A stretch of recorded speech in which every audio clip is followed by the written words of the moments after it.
This week in Jamaica Now, 3 arrested following the discovery of a woman's body in a pit in Clarendon. Opposition protests Dennis Chung's appointment. JLP calls it manufactured rage.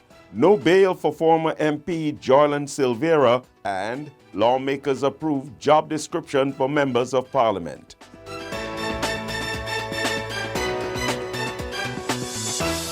I'm Neville Graham, and this is Jamaica Now.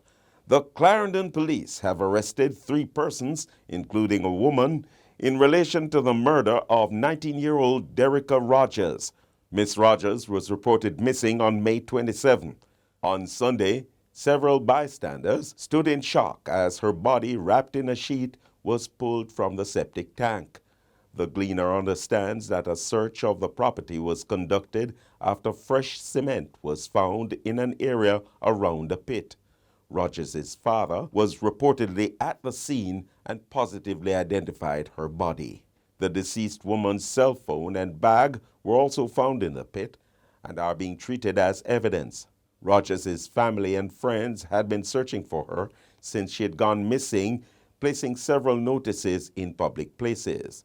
According to reports, Rogers left home last Tuesday, telling persons that she was going to visit her boyfriend.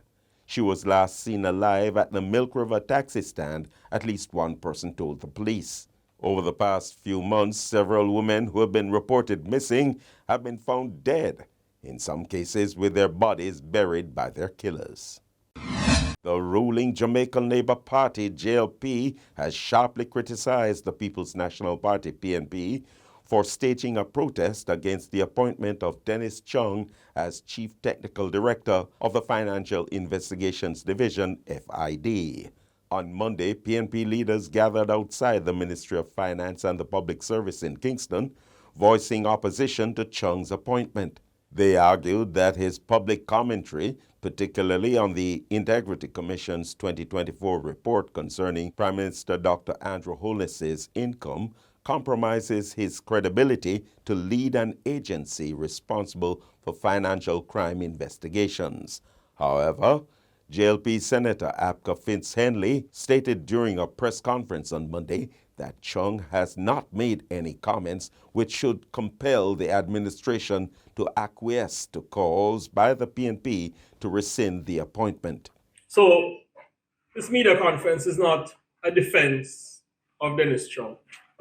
It is a condemnation of the PNP's insistence that administration improperly interferes in a process supervised by and coordinated by an independent body. The action taken by the PNP this morning in the vicinity of National Hero Circle is vulgar and inappropriate, and the administration will not be bullied into taking action which would represent a breach of due process. Fitz-Henley also rejected the claim that Chung lacks the necessary qualifications, particularly a background in law enforcement. Although the original job advertisement required 12 years of law enforcement experience, this requirement was removed in a revised version published in January 2025. Fitz-Henley argued that at least 5 individuals who have served either in a permanent capacity or acted in the top job at the FID have not had direct law enforcement qualification.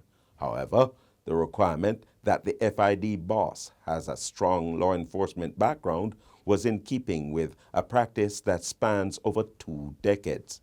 Meanwhile, Senator Marlon Morgan, spokesman for the JLP's Communication Task Force, accused the PNP of exploiting cynicism and ignorance of citizens to undermine the progress being made by the governing party. He described the PNP's reaction to Chung's appointment as manufactured rage. A businessman has filed a lawsuit against the Member of Parliament for St. Andrew Northwestern, Duane Smith, seeking to recover a personal loan in excess of $20 million. Christopher Dunkley, the attorney for businessman Sean Azan, said the lawsuit is a replacement for a previous claim that was discontinued in the Supreme Court on Wednesday. The first lawsuit was discontinued because Smith, The first-term Jamaica Labour Party MP asserted that he was never served with any court documents. Dunkley asserted that Smith has never disputed the sums owed.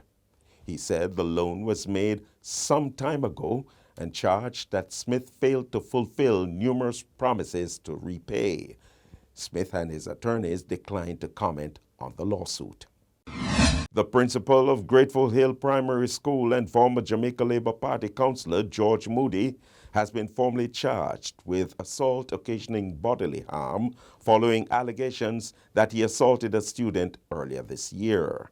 According to the St. Catherine North Police, the incident reportedly occurred in March on the school's compound. The alleged victim is a male student who has since been receiving counseling. Reports were made to both the police and the Child Protection and Family Services Agency in April, prompting a formal investigation. The findings led to a summons being served on Moodie, who is scheduled to appear in court later this month to answer the charge.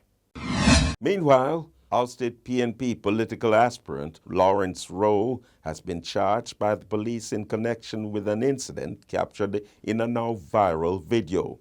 Superintendent Beresford Williams, commanding officer for the Kingston Central Police Division, said Rowe was charged with assault at common law on Monday.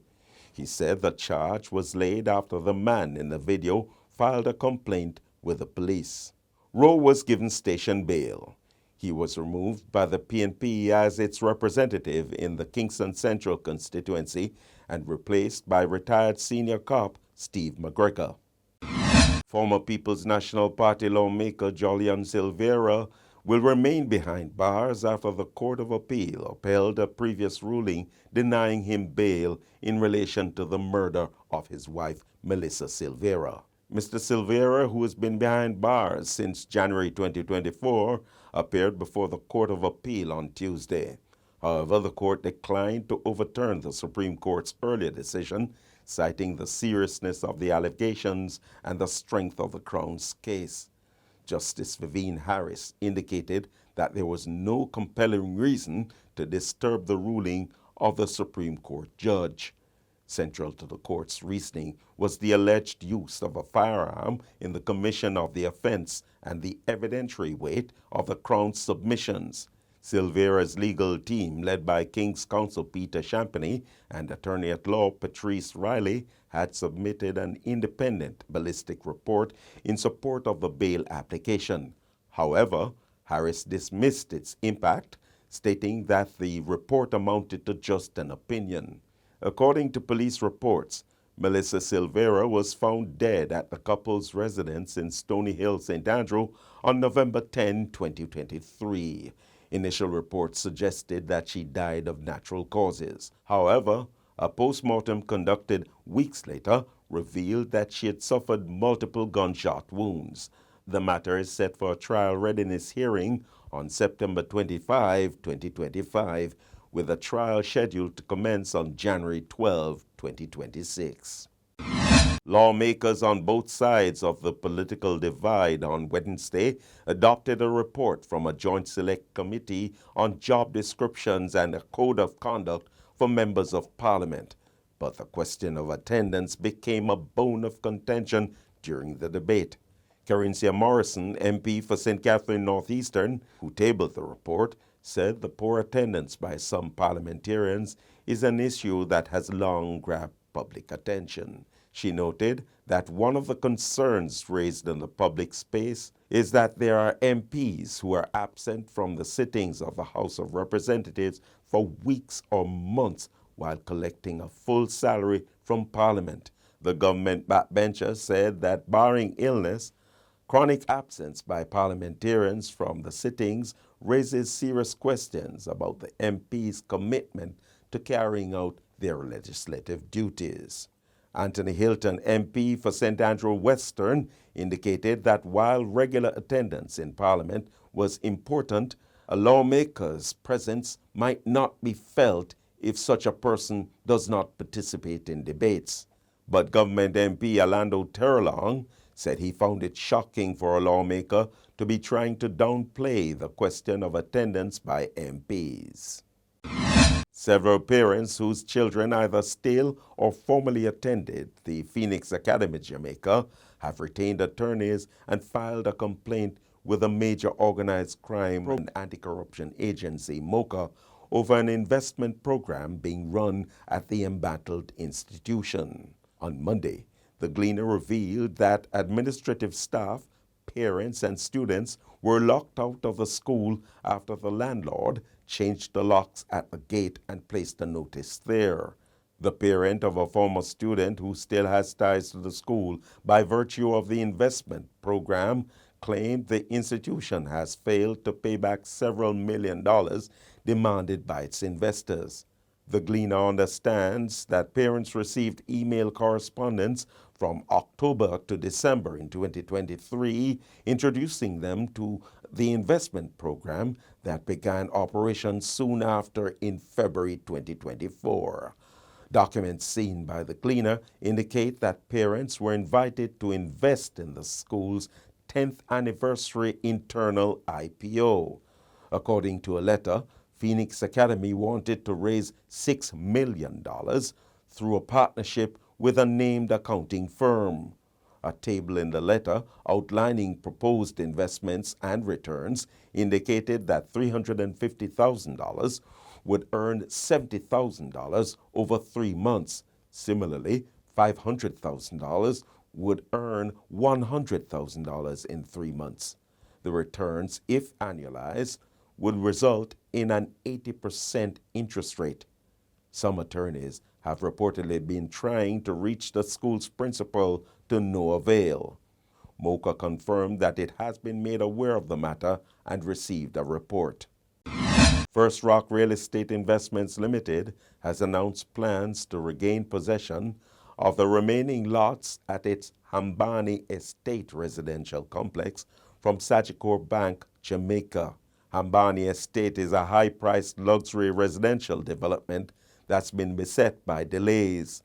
The move comes after Sagicor Bank took control of the lots due to non-payment of a loan. First Rock said in a market filing this week that it intends to pay off the loan with financing from a financial institution which it did not name. On Wednesday, Sagicor Bank announced that it had foreclosed on the Hambani Estate development after months of good faith efforts to reach a fair and sustainable resolution. The bank indicated that it has placed the lands under mortgages for the development granted to First Rock Real Estate Investment Limited into receivership. Following that development, opposition spokesperson on finance Jolyan Robinson said the issues at First Rock are of concern given that government entities, the National Insurance Fund, the Norman Manley International Airport Limited, and the Airports Authority of Jamaica are listed among the 10 largest shareholders in the company. And that's it for this edition of Jamaica Now, your weekly review of the big news stories. Send us your comments at onlinefeedback@gleanerjm.com. Follow us on X, formerly Twitter, and Instagram at Jamaica Gleaner, and on Facebook at Gleaner Jamaica. Like this video on our YouTube page, turn on your notification, and subscribe today. I'm Neville Graham.